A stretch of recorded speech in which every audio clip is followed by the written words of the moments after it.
আসসালামু আলাইকুম। দাখিল ২৬ ব্যাচের শিক্ষার্থীবৃন্দ, আজকে তোমাদের দিতে চলেছি ইসলামের ইতিহাসের জন্য একটি চমৎকার পূর্ণাঙ্গ গোছানো সাজেশন। আজকের ক্লাসে আমরা দেখাবো শুধু কোন বিষয়গুলো পড়লেই তুমি হুবহু সৃজনশীলগুলো কমন পেয়ে যাবে ইনশাআল্লাহ। এবং শুধু যে ওই বিষয়গুলো দেখাবো তা নয়, বরং এই বিষয়গুলো থেকে সৃজনশীল আসলে তুমি আসলে কিভাবে উত্তর করবে এবং কিভাবে ধরতে পারবে যে আসলে এটা থেকে পরীক্ষা আসছে, সেই বিষয়গুলো নিয়ে আলোচনা করব। প্রথম অধ্যায় থেকে মাত্র আমরা ৬টি সৃজনশীলের দিক রেখেছি। এই ৬টি সৃজনশীলের দিক পড়লেই তুমি ২টি সৃজনশীল কমন পেয়ে যাবে ইনশাআল্লাহ। চলো আমরা সেই ৬টি সৃজনশীলের দিক দেখে নেই। ১ নম্বরে আমরা রেখেছি আইয়ামে জাহিলিয়া বা অন্ধকার যুগের সাথে সাদৃশ্য। যদি আইয়ামে জাহিলিয়া থেকে প্রশ্ন আসে, তুমি কিভাবে বুঝবে যে এটি আইয়ামে জাহিলিয়া? চলো আমরা আইয়ামে জাহিলিয়া সম্পর্কে একটু জেনে নিই। আইয়াম শব্দটি ইয়ামুন শব্দের বহুবচন, যার অর্থ যুগ। জাহিলিয়াত শব্দের অর্থ অন্ধকার বা বর্বরতা। অর্থাৎ অর্থ দাঁড়ালো আইয়ামে জাহিলিয়া অর্থ অন্ধকার বা বর্বরতার যুগ।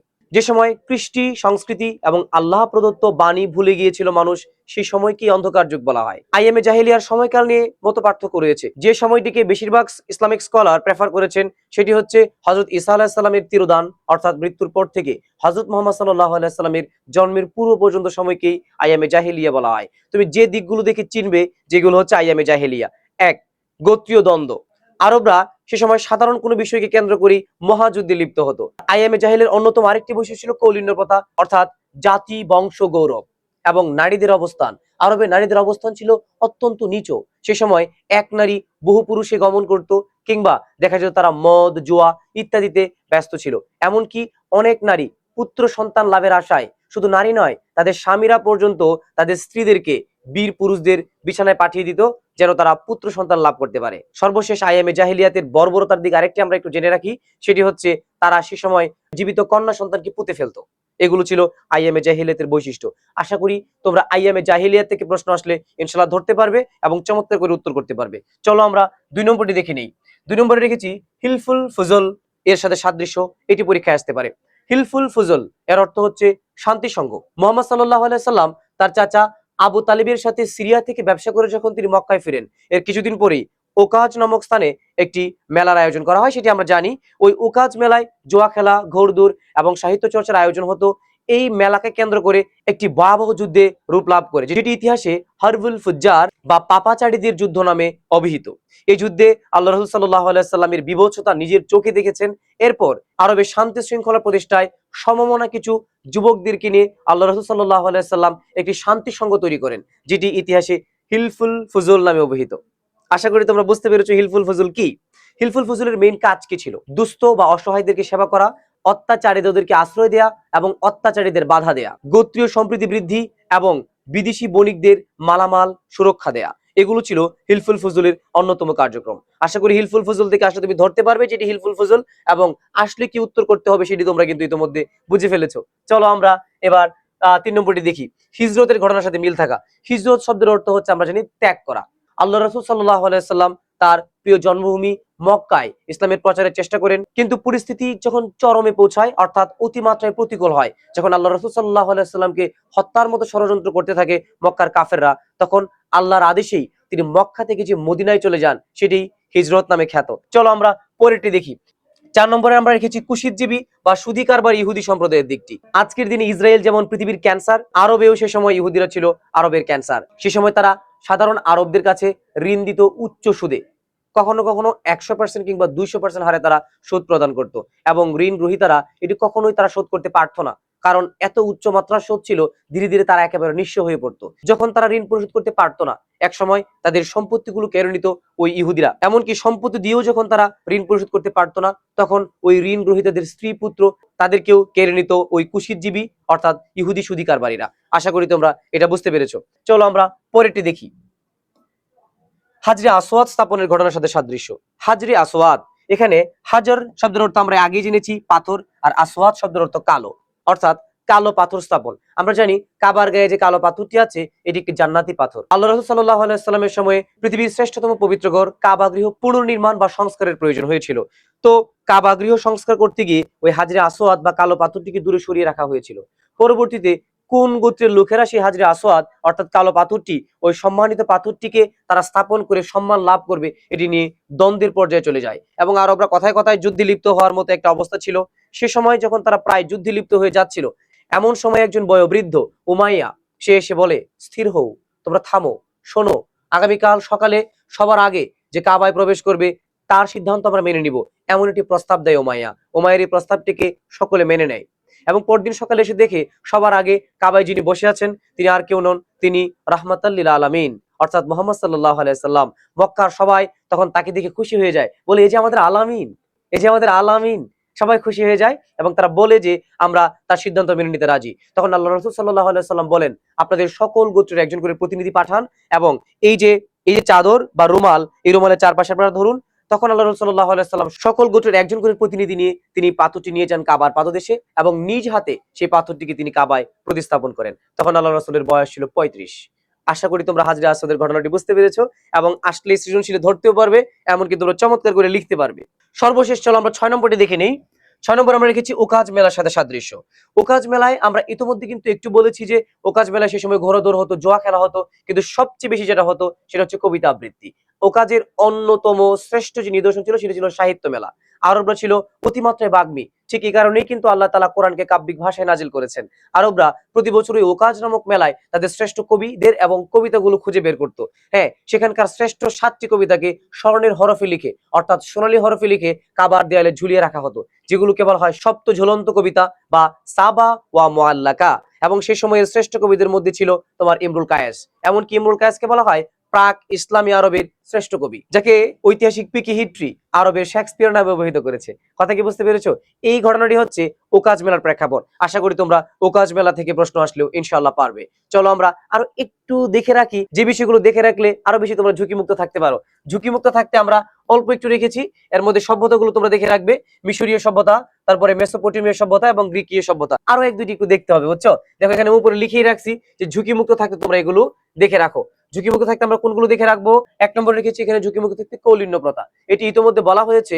কৌলিন্য প্রথা হচ্ছে আরবদের যে জাতিভেদ প্রথা বা জাতি গৌরব বা বংশ গৌরবের বিষয়টি, সেটি ছিল কৌলিন্য। এরপর দেখো তোমরা রাখছি বাসুসের যুদ্ধ। এটি ঝুঁকিমুক্ত থেকে হলো অনেক গুরুত্বপূর্ণ। বাসুসের যুদ্ধ আরবদের ইতিহাসে এক জঘন্যতম যুদ্ধ, যেটি বানু বাকর এবং বানু তাগলিব গোত্রের মধ্যে হয়েছিল। এই যুদ্ধটি মূলত শুরু হয়েছিল একটি উট জখম করাকে কেন্দ্র করে, অথচ এই যুদ্ধটি প্রায় 40 বছর ধরে চলছিল এবং যেখানে 70,000 নরনারী নিহত হয়। এটি হচ্ছে বাসুসের যুদ্ধ। এরপর দেখো আকাবার শপথ 621 এবং 622 খ্রিস্টাব্দে আল্লাহ রাসূল সাল্লাল্লাহু আলাইহি সাল্লাম যখন মদিনায় হিজরত করেন, মদিনার অধিবাসীরা তখন আল্লাহ রাসূল সাল্লাল্লাহু আলাইহি সাল্লামের সাথে মোটামুটি 3টি শপথ করেছিল, যেটি ইতিহাসে আকাবার প্রথম শপথ, দ্বিতীয় শপথ এবং তৃতীয় শপথ হিসেবে ব্যবহৃত। প্রথম দিকে আল্লাহ রাসূল সাল্লাল্লাহু আলাইহি সাল্লামের সাথে মাত্র 6 জন গোপনে সাক্ষাৎ করে আকাবা নামক স্থানে যে আল্লাহ রাসূল সাল্লাল্লাহু আলাইহি সাল্লামের কাছে আসা ইসলামকে তারা গ্রহণ করবে এবং আল্লাহ রাসূল সাল্লাল্লাহু আলাইহি সাল্লামের জীবনের নিরাপত্তা দিবে, এটি নিয়ে যে একটি শপথ হয় আকাবা নামক স্থানে, এটি ছিল আকাবার প্রথম শপথ। আকাবার দ্বিতীয় শপথ এই একই স্থানে অর্থাৎ আকাবা নামক স্থানে 12 জন আউস এবং খাজরাজ গোত্রের লোক আল্লাহ রাসূল সাল্লাল্লাহু আলাইহি সাল্লামের সাথে সাক্ষাৎ করে একইভাবে শপথে লিপ্ত হয়। তৃতীয়বার প্রায় 73 জন নরনারী আল্লাহ রাসূল সাল্লাল্লাহু আলাইহি সাল্লামের কাছে বায়াত গ্রহণ করে। তখন আল্লাহ রাসূল সাল্লাল্লাহু আলাইহি সাল্লামের মদিনায় বেশ সুনাম ছড়িয়ে পড়ে। এই 73 জন নরনারীও ওই আকাবা নামক স্থানে তারা আল্লাহ রাসূল সাল্লাল্লাহু আলাইহি সাল্লামের কাছে বায়াত গ্রহণ করেছিল বলে এটিকে ইসলামের ইতিহাসে আকাবার শপথ নামে অভিহিত করা হয়। আশা করি তোমরা এটা বুঝতে পেরেছো। এবার দেখো আমরা সর্বশেষ দেখছি আমুল হুজুন। আমুল হুজুন এই শব্দটির আবিধানিক অর্থ হচ্ছে দুঃখের বছর। মুহাম্মদ সাল্লাল্লাহু আলাইহি সাল্লামের জীবনে একটি বছর ছিল অত্যন্ত দুঃখময়, যে সময় তার জীবনের নিরাপত্তা বিধানকারী তার চাচা, তার অভিভাবক আবু তালিব 83 বছর বয়সে মৃত্যুবরণ করে। যে বছর আল্লাহ রাসূলের প্রিয় চাচা আবু তালিব ইন্তেকাল করেন, ঠিক সে বছর তার প্রিয়তমা স্ত্রী খাদিজা রাদিয়াল্লাহু তাআলা আনহু মৃত্যুবরণ করেন। এই দুজনের মৃত্যুতে তিনি অত্যন্ত মুহ্যমান হয়ে পড়েন, অত্যন্ত ব্যথিত হয়ে পড়েন, যে কারণে এই বছরটিকে আমুল হুজুন বা দুঃখের বছর বলা হয়। আশা করছি তোমরা এখান থেকে প্রশ্ন আসলে অবশ্যই পারবে। আমরা ইসলামের ইতিহাসের দ্বিতীয় অধ্যায় থেকেও এমন 6টি সৃজনশীল আমরা রেখেছি, যে 6টি সৃজনশীল পড়লেই তুমি ইনশাআল্লাহ 2টি সৃজনশীল কমন পেয়ে যাবে। চলো আমরা সেই 6টি সৃজনশীলের গুরুত্বপূর্ণ দিক দেখে নিই। 1 নম্বরই হচ্ছে বদরের যুদ্ধের সাথে সাদৃশ্য। তোমার দ্বিতীয় অধ্যায় থেকে সৃজনশীলের জন্য সবচেয়ে গুরুত্বপূর্ণ হচ্ছে বদরের যুদ্ধ। বদরের যুদ্ধের ঘটনাটি তোমাদেরকে আমি একটু বলে দেই। 624 খ্রিস্টাব্দে আল্লাহ রাসূল সাল্লাল্লাহু আলাইহি সাল্লাম মক্কা থেকে মদিনায় হিজরতের 2 বছর পর মক্কার কাফেররা আল্লাহ রাসূল সাল্লাল্লাহু আলাইহি সাল্লামকে মদিনা থেকেও একবারে উচ্ছেদ করে দেওয়ার জন্য তারা বহু সংখ্যক সৈন্য নিয়ে মক্কা থেকে মদিনার দিকে ধাবিত হয়। তখন আল্লাহ রাসূল সাল্লাল্লাহু আলাইহি সাল্লাম মাত্র 313 জন সৈন্য নিয়ে 624 খ্রিস্টাব্দের 17ই রমজান বদর নামক উপত্যকায় ওই কাফেরদের মুখোমুখি হন, যেখানে প্রথমে আরবদের নীতি অনুসারে একটি মল্লযুদ্ধ অনুষ্ঠিত হয়, যে যুদ্ধে মুসলমানদের পক্ষ থেকে হযরত আলী রাদিয়াল্লাহু তাআলা আনহু, হযরত আমির হামজা রাদিয়াল্লাহু তাআলা আনহু এবং কাফেরদের মধ্য থেকে উতবা এবং সাইবা অংশগ্রহণ করে, যেখানে কাফেররা শোচনীয়ভাবে পরাজয় বরণ করে। তখন আবু জাহেলের নেতৃত্বে কাফেররা সেই যুদ্ধ চালিয়ে যায়, কিন্তু যুদ্ধে কাফেররা শোচনীয়ভাবে পরাজয় বরণ করে এবং এই যুদ্ধে কাফেরদের 70 জন নিহত হয় এবং মুসলিম সৈন্যদের মধ্যে 14 জন শাহাদাত বরণ করেন। এই যুদ্ধে আবু জাহেল নিহত হয়। এটি ছিল ইসলামের ইতিহাসের প্রথম যুদ্ধ। আশা করি বদর যুদ্ধ সম্পর্কে প্রশ্ন আসলে তোমরা ধরতে পারবে এবং ইনশাল্লাহ পারবে। চলো আমরা দ্বিতীয় বিষয়টি দেখে নেই। দ্বিতীয়টি হচ্ছে মক্কা বিজয়ের ঘটনার সাথে সাদৃশ্যপূর্ণ। আল্লাহ রাসূল সাল্লাল্লাহু আলাইহি সাল্লাম অনেক ত্যাগ এবং তিতিক্ষার পর, তিনি তার জন্মভূমি ছেড়ে দেওয়ার পর, মদিনায় গিয়ে ইসলামী রাষ্ট্র কায়েম করার পর ধীরে ধীরে তিনি মক্কা বিজয় করেন। এই বিষয়টি তোমাদের জন্য অনেক বেশি গুরুত্বপূর্ণ। চলো আমরা 3 নম্বরটি দেখে নেই, উহুদের যুদ্ধের সাথে সাদৃশ্য। উহুদের যুদ্ধ সম্পর্কে আমরা একটু বিস্তারিত বলি, কারণ এটি অনেক বেশি গুরুত্বপূর্ণ। উহুদের যুদ্ধ হয় বদরের যুদ্ধের পরের বছর, অর্থাৎ ওই 24 খ্রিস্টাব্দে কাফেররা পরাজয় বরণ করাটিকে সহজে মেনে নিতে পারেনি। তাই পরের বছর আবু সুফিয়ানের নেতৃত্বে কাফেররা 300 জন উষ্ট্রারোহী, 200 অশ্বারোহী এবং 3000 সশস্ত্র সৈন্য নিয়ে তারা মদিনার 5 মাইল পশ্চিমে উহুদ নামক উপত্যকায় অপেক্ষা করে। আল্লাহ রাসূল সাল্লাল্লাহু আলাইহি সাল্লাম তখন অনিচ্ছা সত্ত্বেও এই যুদ্ধে অংশ নিতে হয়। আল্লাহ রাসূল সাল্লাল্লাহু আলাইহি সাল্লাম তখন মাত্র 100 বর্মধারী এবং 50 জন তীরন্দাজ এবং 1000 সৈন্য নিয়ে তিনি শত্রু মোকাবেলা করতে যান, কিন্তু প্রতিমধ্যে এক মুনাফিক সর্দার আব্দুল্লাহ ইবনে উবাই 1000 সৈন্য থেকে 300 সৈন্য নিয়ে পালিয়ে যায়। তখন আল্লাহ রাসূল বাধ্য হয়ে মাত্র 700 সৈন্য নিয়ে সে যুদ্ধ চালিয়ে যেতে হয়। এই যুদ্ধে আল্লাহ রাসূল সাল্লাল্লাহু আলাইহি সাল্লাম কৌশলগতভাবে একটি পাহাড়ের উপত্যকায় 50 জন তীরন্দাজকে বলে রেখেছিলেন যেন তারা এখান থেকে না যায়। কিন্তু মুসলিম সৈন্যরা যখন বুঝতে পারে মুসলমানদের বিজয় প্রায় সন্নিকটে, প্রায় বিজয় হয়ে এসেছে বা বিজয় হয়ে গেছে, এমনটি বুঝতে পেরে মুসলিম সৈন্যরা সেই জায়গাটি ছেড়ে দিয়ে তারা গনিমতের মাল অর্থাৎ যুদ্ধ পরবর্তী সম্পদ লাভের জন্য তারা নেমে যায়। এই সুযোগটিকে কাজে লাগিয়ে পেছন থেকে খালিদ বিন ওয়ালিদের নেতৃত্বে একটি দল পেছন থেকে অ্যাটাক করে এবং মুসলিম বাহিনী ছত্রভঙ্গ হয়ে যায়। এবং এই যুদ্ধে আল্লাহ রাসূল সাল্লাল্লাহু আলাইহি সাল্লাম তার দুটি দাঁত হারান এবং তার প্রিয় চাচা বীর কেশরী হামজা রাদিয়াল্লাহু তাআলা আনহু সহ 70 জন সাহাবী শাহাদাত বরণ করেন। এই সময় একটি ঘৃণ্য কাজ করে আবু সুফিয়ানের স্ত্রী হিন্দা আল্লাহ রাসূল সাল্লাল্লাহু আলাইহি সাল্লামের চাচা আমির হামজা রাদিয়াল্লাহু তাআলা আনহুর কলিজাকে সে কাঁচা চিবিয়ে খেয়ে ফেলে। এই ছিল উহুদ যুদ্ধের কাহিনী। চলো আমরা পরেরটি দেখি। আমরা হুদাইবিয়া সন্ধির বৈশিষ্ট্য পরিলক্ষিত হয়, এই বিষয়টি অনেক বেশি গুরুত্বপূর্ণ। আল্লাহ রাসূল সাল্লাল্লাহু আলাইহি সাল্লাম মদিনা হিজরতের 6 বছর পর তিনি মক্কার উদ্দেশ্যে হজ ব্রত পালন করতে 1400 জন সাহাবী নিয়ে তিনি হজের পোশাক পরে মক্কার দিকে রওনা দেন। কিন্তু হুদাইবিয়া নামক একটি কূপের পাশে আল্লাহ রাসূল সাল্লাল্লাহু আলাইহি সাল্লাম 1400 সাহাবী নিয়ে যখন হাজির হন, তখন মক্কার কাফেররা এসে বাধা প্রদান করে এবং এই সময় একটি সন্ধি অর্থাৎ চুক্তি হয়। সেই চুক্তিতে প্রকাশ্যে যা দেখা যাচ্ছিল ইসলামকে চরমভাবে অপমান করা, কিন্তু গোপনে আসলে কাফের ইসলামকে মেনেই নিয়েছিল। যে কারণে প্রকাশ্যে যখন এই সন্ধিগুলো অর্থাৎ চুক্তিগুলো চাপিয়ে দেয়, তখন অনেক সাহাবী খেপে গিয়েছিল এবং এটি মেনে নিতে চায়নি। কিন্তু আল্লাহ রাসূল সাল্লাল্লাহু আলাইহি ওয়াসাল্লাম তো জানতেন এটি তো ইসলামের সুস্পষ্ট বিজয়। কেননা এতদিন পর্যন্ত যারা ইসলাম নামে একটি ধর্ম আছে এটিকে মেনেই নিত না, আজকে তারা মেনে নিয়েছে যে তোমরা এই বছর চলে যাবা, আগামী বছর আসবা, এসে হজ পালন করে চুপ করে চলে যাবা। আসলে পরাজয়ের সময় তো অনেকে এই কাজটা করে যে হ্যাঁ পরাজয় বরণ করছি তো করছি, কিন্তু একটু ঝামেলা করে ছাড়বো, এটা করার চেষ্টা করে। এবং এটিকে পবিত্র কোরআনে আল্লাহ তাআলা বলছেন এটি ফাতহু মুবিন অর্থাৎ সুস্পষ্ট বিজয়। আশা করি তোমরা হুদাইবিয়া সন্ধি থেকে প্রশ্ন আসলে অবশ্যই পারবা। বিদায় হজের ভাষণের ঘটনার প্রতিফলন। বিদায় হজ আল্লাহ রাসূল সাল্লাল্লাহু আলাইহি সাল্লাম জীবনে একটি মাত্র হজ করেছিলেন। সেই হজের পরপর তিনি মুসলমানদের উদ্দেশ্যে যে ভাষণ দিয়েছিলেন সেখান থেকে সৃজনশীল অবশ্যই কিন্তু আসতে পারে। এটি তোমরা একটু ভালো করে দেখবে। মদিনা সনদের সাথে সাদৃশ্যপূর্ণ। পৃথিবীর ইতিহাসে প্রথম লিখিত সংবিধান মদিনা সনদ। এখান থেকে তোমরা 5-7টি ধারা খুব ভালো করে দেখে রাখবে, কেননা তুমি যদি কয়েকটি ধারা লিখতে পারো তাহলে তুমি তুলনামূলক বেশি নম্বর পেতে পারো। এই 6টি সৃজনশীলের দিক থেকে ইনশাআল্লাহ তোমরা 2টি কমন পেয়ে যাবে, কিন্তু ঝুঁকিমুক্ত থাকতে চলো আমরা আর একটু দেখে নেই। এগুলো তোমরা দেখে রাখলে ইনশাআল্লাহ অবশ্যই এর বাইরে তোমরা পাবে না। 1 নম্বরে আমরা এখান থেকে রেখেছি খন্দক বা আহজাবের যুদ্ধ। খন্দক বা আহজাবের যুদ্ধ, এটিতে আসলে একটি খন্দক বা খালকরণ করা হয়েছিল বলে ইতিহাসে এটি খন্দকের যুদ্ধ নামে অবহিত। তোমরা এটি একটু দেখে নিও। আর মুহাজির এবং আনসার এই দুটো টার্ম সম্পর্কে আমি বলে দেই। মুহাজির কারা? যারা মক্কা থেকে আল্লাহ রাসূল সাল্লাল্লাহু আলাইহি ওয়াসাল্লামের সাথে হিজরত করেছে তারা মুহাজির। আর যারা সাহায্য করেছে আনসার। আমরা জানি নাসারা মানে মানে কি সাহায্য করা, নাসার আনসার মানে কি সাহায্যকারী।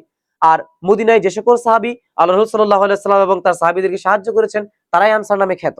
তৃতীয় অধ্যায় থেকে খোলাফায়ে রাশিদিন থেকে আমরা 4 জন খলিফার কিছু গুরুত্বপূর্ণ বিষয় দেখলে ইনশাআল্লাহ এখান থেকেও তো সৃজনশীল কমন পেয়ে যাব। আমরা এখান থেকে 4 জন খলিফার অতি গুরুত্বপূর্ণ কিছু বিষয় শুধু দেখব এবং সেগুলো থেকে ইনশাআল্লাহ সৃজনশীল আসবে। চলো আমরা এক এক করে দেখে নেই। আমরা 1 নম্বরে রেখেছি আবু বকর রাদিয়াল্লাহু তাআলার সাথে সাদৃশ্য বা আবু বকর রাদিয়াল্লাহু তাআলার অমুক ঘটনার সাথে সাদৃশ্য। এই যে অমুক ঘটনা কোনটি, মানে বেশ কিছু ঘটনার সাথে সাদৃশ্য থাকতে পারে। এগুলোর মধ্যে কোন কোন ঘটনাগুলো তোমার পরীক্ষায় আসতে পারে চলো আমরা এগুলো দেখি। 1 নম্বরে আমরা রেখেছি রিদ্দার যুদ্ধ বা স্বধর্ম ত্যাগী। হযরত আবু বকর রাদিয়াল্লাহু তাআলা আনহু আল্লাহ রাসূল সাল্লাল্লাহু আলাইহি ওয়াসাল্লামের ওয়াফাতের পর যখন তিনি খেলাফতের দায়িত্ব পান, তখন আল্লাহ রাসূল সাল্লাল্লাহু আলাইহি ওয়াসাল্লামের ইন্তেকালের ঠিক আগ মুহূর্তে যারা ইসলাম গ্রহণ করেছিল, তারা ইসলামের সুশীতল ছায়াতলে আসলেও তারা ইসলামের আসল শিক্ষা পায়নি। যে কারণে আল্লাহ রাসূল সাল্লাল্লাহু আলাইহি ওয়াসাল্লামের ওয়াফাতের পর তারা দলে দলে ধর্ম ত্যাগ করতে শুরু করে। আর তখন সেই স্বধর্ম ত্যাগীদের বিরুদ্ধে আবু বকর রাদিয়াল্লাহু তাআলা আনহু যুদ্ধ ঘোষণা করেছিলেন, যেটি রিদ্দার যুদ্ধ বা স্বধর্ম ত্যাগীদের বিরুদ্ধে যুদ্ধ নামে অবহিত। আশা করি তোমরা এটা বুঝতে পেরেছো। এবং দ্বিতীয়ত যেটি আসতে পারে সেটা হচ্ছে ভণ্ড নবীদের দমন। এটি সবচেয়ে গুরুত্বপূর্ণ। আবু বকর রাদিয়াল্লাহু তাআলা আনহুর সবচেয়ে গুরুত্বপূর্ণ ভূমিকা ছিল ভণ্ড নবীদের দমনে। আরবের অনেকেই নবুয়ত প্রাপ্তি এবং নবুয়তের যে লাভ যশ খ্যাতি এগুলো অনুধাবন করে অনেকেই নবুয়াতের দাবি করে, অর্থাৎ নবীত্বের দাবি করে। এদের মধ্যে মুসাইলামা এবং সাজা ছিল অন্যতম। সাজা ছিল একমাত্র নারী ভণ্ড নবী দাবিকারী। মুসাইলামা তখন শাহজাহাকে বিয়ে করে তাদের ক্ষমতাকে আরো বৃদ্ধি করে। তখন বানু হানিফ গোত্রের 40,000 সদস্য নিয়ে একটি বিদ্রোহী গোষ্ঠী গড়ে তোলে এবং 40,000 সদস্য নিয়ে এই বিদ্রোহী গোষ্ঠীটি চতুর্দিকে বিশৃঙ্খলা বাড়াতে শুরু করে। তখন আবু বকর রাদিয়াল্লাহু তাআলা আনহু এদেরকে কঠোর হস্তে দমন করার জন্য ইয়ামামা নামক স্থানে তাদের সাথে যুদ্ধে লিপ্ত হয় এবং সেই যুদ্ধে ধর্মত্যাগকারী 10,000 সৈন্য নিহত হয় এবং মুসলমানদের মধ্যেও অনেক সৈন্য সহ 70 জন হাফিজে কোরআন শহীদ হয়। এই যুদ্ধটিকে ঐতিহাসিক তাবারি মৃত্যুর বাগান বলে অভিহিত করেছেন। এবং এই যুদ্ধটি এমন একটি যুদ্ধ ছিল যেটি ইসলামের অস্তিত্ব নিয়ে টানাপোড়েন শুরু হয়েছিল। মানে এই যুদ্ধে যদি পরাজয় হয় তাহলে ইসলামের বেহাল অবস্থা হতে পারত। এমন কঠিন অবস্থার মধ্য থেকে আবু বকর রাদিয়াল্লাহু তাআলা আনহুর মধ্য দিয়ে রক্ষা পেয়েছিল ইসলাম। এরপরে চলো আমরা দেখি কুরআন সংকলনের কীর্তি। আমরা ইতোমধ্যে দেখেছি যে ভণ্ড নবীদেরকে দমন করতে গিয়ে ইয়ামামার যুদ্ধে 70 জন হাফিজে কোরআন শাহাদাত বরণ করেন। তখন আবু বকর রাদিয়াল্লাহু তাআলা আনহু দুশ্চিন্তাগ্রস্ত হয়ে পড়েন যে আল্লাহ রাসূল সাল্লাল্লাহু আলাইহি ওয়াসাল্লামের উপর ওহী নাজিল হওয়ার পর কিছু সংখ্যক হাফিজে কোরআন তারা সরাসরি মুখস্থ রাখতেন আর তাদের মৃত্যুর মধ্য দিয়ে এটি ঝুঁকি তৈরি হয়। আর এ কারণেই তিনি কোরআনকে লিখিত অবস্থায় নিয়ে আসার চেষ্টা করেন, যে কারণে প্রথম কোরআন সংকলক হিসেবে আবু বকর রাদিয়াল্লাহু তাআলা আনহুর কৃতিত্ব রয়েছে। এটি হচ্ছে কোরআন সংকলনের কীর্তি। তারপর দেখো ইসলামের ত্রাণকর্তা হিসাবে আবু বকর রাদিয়াল্লাহু তাআলা আনহু। ত্রাণকর্তা বলতে আমরা জানি রক্ষাকর্তা। আসলে আবু বকর রাদিয়াল্লাহু তাআলা আনহু আল্লাহ রাসূল সাল্লাল্লাহু আলাইহি ওয়াসাল্লামের ওয়াফাতের পরপরই দায়িত্ব পান। এই সময় নানান ঘটনা ঘটতে শুরু করে, যেমন সধর্মত্যাগী, ভণ্ড নবীদের উদ্ভব, তারপরে জাকাত অস্বীকারী, এদের সকলের বিরুদ্ধে জোর তৎপরতা চালিয়ে তিনি ইসলামকে কঠিন একটা অবস্থার মধ্য থেকে রক্ষা করেন, যে কারণে প্রাসঙ্গিকভাবেই তিনি ইসলামের অন্যতম ত্রাণকর্তা। আশা করি আবু বকর রাদিয়াল্লাহু তাআলা আনহু থেকে প্রশ্ন আসলে এর বাইরে আসবে না। চলো আমরা ওমর রাদিয়াল্লাহু তাআলা আনহু থেকে দেখি। এক নম্বরে তো অবশ্যই ওমর রাদিয়াল্লাহু তাআলা আনহুর সাথে সাদৃশ্য। এখন কোন কোন বিষয়গুলো সাদৃশ্য থাকবে? এক নম্বরে দেখো ওমর রাদিয়াল্লাহু তাআলা আনহুর ন্যায় বিচার, সাম্যবাদী মানসিকতার সাথে সাদৃশ্যপূর্ণ। তোমরা এটা বাংলা প্রথম পত্র ওমর ফারুক কবিতার মধ্যেও দেখছো, সুতরাং এটা তোমরা বুঝতে পারবা। ওমর ফারুক রাদিয়াল্লাহু তাআলা আনহু ছিলেন অন্যতম সাম্যের মূর্ত প্রতীক এবং ন্যায় শাসনের অন্যতম হোতা। এই তারপরে আমরা দেখবো মজলিস ও শুরার সাথে সাদৃশ্যপূর্ণ। মজলিস ও শুরা আমরা জানি আবু বকর রাদিয়াল্লাহু তাআলা আনহু তিনি নিজেই ওমর রাদিয়াল্লাহু তাআলা আনহুকে পরবর্তী খলিফা নির্বাচিত করে গিয়েছিলেন। কিন্তু ওমর রাদিয়াল্লাহু তাআলা আনহু যখন প্রায় জীবনের শেষ পর্যায়ে এসে পৌঁছেছেন, এমন অবস্থায় তিনি একটা দুশ্চিন্তার মধ্যে পড়ে গিয়েছেন আসলে পরবর্তী খলিফা কে হবে। আর ওই পরবর্তী খলিফা নির্বাচন এবং অন্যান্য গুরুত্বপূর্ণ সিদ্ধান্তের জন্য সে সময়ের অভিজ্ঞ সাহাবীদেরকে নিয়ে একটি পরামর্শ সভা তৈরি করেন, যেটি মজলিস ও শুরা নামে অভিহিত, যারা খলিফা নির্বাচন এবং অন্যান্য গুরুত্বপূর্ণ সিদ্ধান্ত নিয়ে থাকেন। আশা করি তোমরা মজলিস ও শুরা বুঝতে পেরেছো। এটি তৈরি করেছিলেন ওমর ফারুক রাদিয়াল্লাহু তাআলা আনহু। এরপর বাইতুল মাল প্রতিষ্ঠা। বাইতুল মাল শব্দের অর্থ হচ্ছে রাষ্ট্রীয় কোষাগার। এর আগেও কিন্তু রাষ্ট্রীয় কোষাগার ছিল, কিন্তু এর নিয়মিত তদারকি ছিল না। হযরত ওমর রাদিয়াল্লাহু তাআলা আনহুর সময় বাইতুল মালকে সুসংগঠিত করা হয়। বুঝতে পারছো বিষয়? এরপর দেখো ওমর ফারুক রাদিয়াল্লাহু তাআলা আনহু বিজয় অভিযানের দিকটি। ওমর ফারুক রাদিয়াল্লাহু তাআলা আনহুর সময় ইসলামের সবচেয়ে বেশি বিজয় অভিযান চলেছে। যদি আবু বকর রাদিয়াল্লাহু তাআলা আনহু অনেকগুলো বিজয় অভিযান চালিয়ে গিয়েছিলেন, কিন্তু এগুলো সমাপ্তি লাভ করে ওমর রাদিয়াল্লাহু তাআলা আনহুর মধ্য দিয়ে। এর মধ্যে পারস্য বিজয়, মিশর বিজয় এবং রোমান অর্থাৎ বাইজেন্টাইন বিজয় এগুলো অনেক বেশি গুরুত্বপূর্ণ। চলো এবার আমরা একটু আলী রাদিয়াল্লাহু তাআলা আনহু সম্পর্কে দেখে নিই। ঠিক আছে, আলী রাদিয়াল্লাহু তাআলা আনহু থেকে প্রথমে ওই আগের মতো আলী রাদিয়াল্লাহু তাআলা আনহুর সাথে সাদৃশ্যপূর্ণ। কোন কোন বিষয়গুলো সাদৃশ্যপূর্ণ? পুষ্টির যুদ্ধের সাথে সাদৃশ্যপূর্ণ। তোমাদেরকে আমি যুদ্ধের কাহিনীগুলো একটু করে বলে দিচ্ছি, যেন তোমরা খুব সহজে সৃজনশীলগুলো ধরে ফেলতে পারো। উষ্ঠির যুদ্ধটা আসলে হয় কেন? আসলে হযরত উসমান রাদিয়াল্লাহু তাআলা আনহুর মৃত্যু হয় আতাতায়ীর হাতে, অর্থাৎ উসমান রাদিয়াল্লাহু তাআলা আনহুকে হত্যা করা হয় এবং এটির বিচারের জন্য বড় বড় সাহাবীরা এবং সাধারণ মানুষ ক্ষেপে ওঠে এবং খুব দ্রুত বিচার দাবি করে। বিশেষ করে হযরত জুবাইর রাদিয়াল্লাহু তাআলা, হযরত তালহা রাদিয়াল্লাহু তাআলা আনহু তারা অত্যন্ত জোর দাবি জানান। কিন্তু প্রাসঙ্গিক কারণে হযরত আলী রাদিয়াল্লাহু তাআলা আনহু আসলে ঘটনাটি অনেক বেশি ঝঞ্ঝাটপূর্ণ ছিল বলে একটু পিছিয়ে যাচ্ছিল এবং পুঙ্খানুপুঙ্খ সঠিক সিদ্ধান্তের জন্য একটু সময়ের প্রয়োজন ছিল। কিন্তু জুবাইর রাদিয়াল্লাহু তাআলা আনহু, তালহা রাদিয়াল্লাহু তাআলা আনহু এই কষ্টটি মেনে নিতে পারছিলেন না। যে কারণে তারা আলী রাদিয়াল্লাহু তাআলা আনহুর বিরুদ্ধাচরণ করেন এবং ঘটনাক্রমে হযরত আয়েশা রাদিয়াল্লাহু তাআলা আনহু, হযরত জুবাইর রাদিয়াল্লাহু তাআলা আনহু এবং হযরত তালহা রাদিয়াল্লাহু তাআলা আনহুর পক্ষ নেন। পরবর্তীতে ঘটনাটি একবার যুদ্ধের পর্যায়ে গড়ায় এবং উষ্ট্রে অর্থাৎ উটে চড়ে যে যুদ্ধটি হয়েছিল সেটি ইতিহাসে পরবর্তীতে উষ্ট্রের যুদ্ধ নামে অভিহিত হয়। আশা করি তোমরা উষ্ট্রের যুদ্ধের প্রেক্ষাপটটি বুঝতে পেরেছো, কোন প্রেক্ষাপটে এই যুদ্ধটি সংঘটিত হয়েছিল।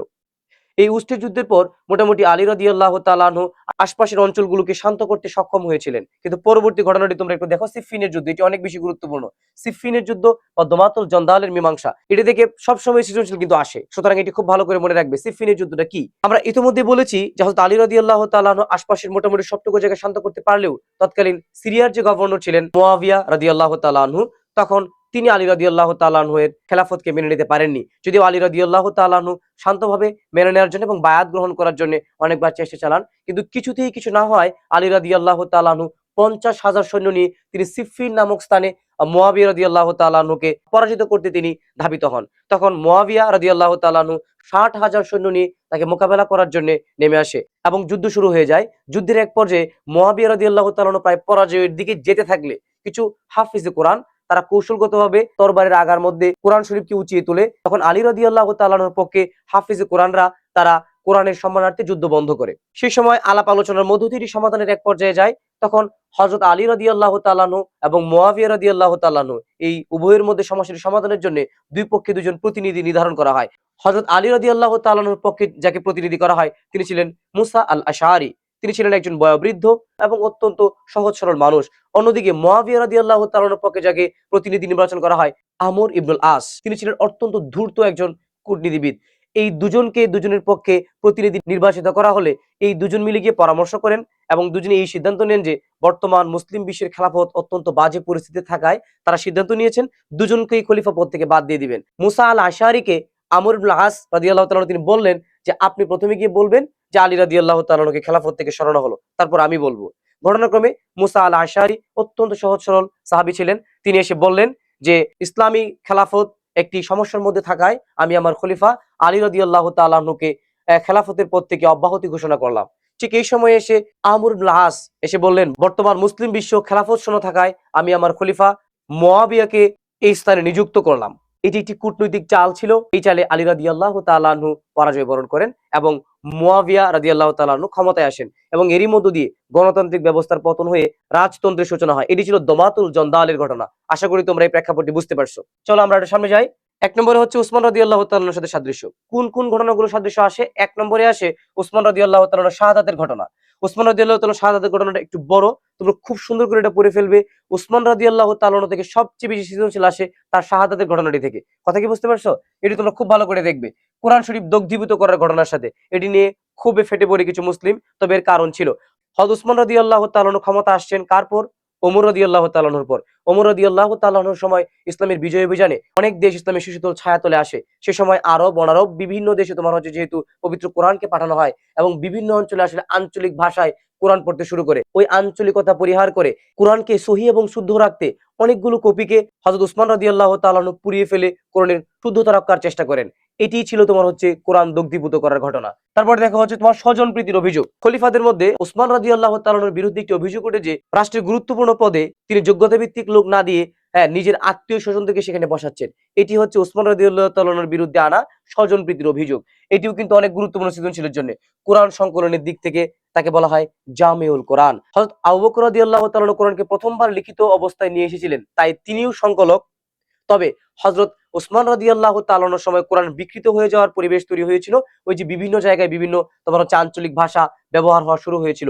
সেই কঠিন পরিস্থিতি থেকে হযরত ওসমান রাদিয়াল্লাহু তাআলা কোরআনকে সহি শুদ্ধ করার জন্য যে কাজটি করেন এবং কোরআনকে তিনি হেফাজত করেন বলে তাকে জামিউল কোরআন বা কোরআনের সংকলনকারী বলা হয়। আশা করি তোমরা জামিউল কোরআন থেকে প্রশ্ন আসলেও কিন্তু তোমরা পারবে। চ্যানেলটিতে সাবস্ক্রাইব করে বাংলা জ্ঞান এর পাশেই থাকো। আসসালামু আলাইকুম।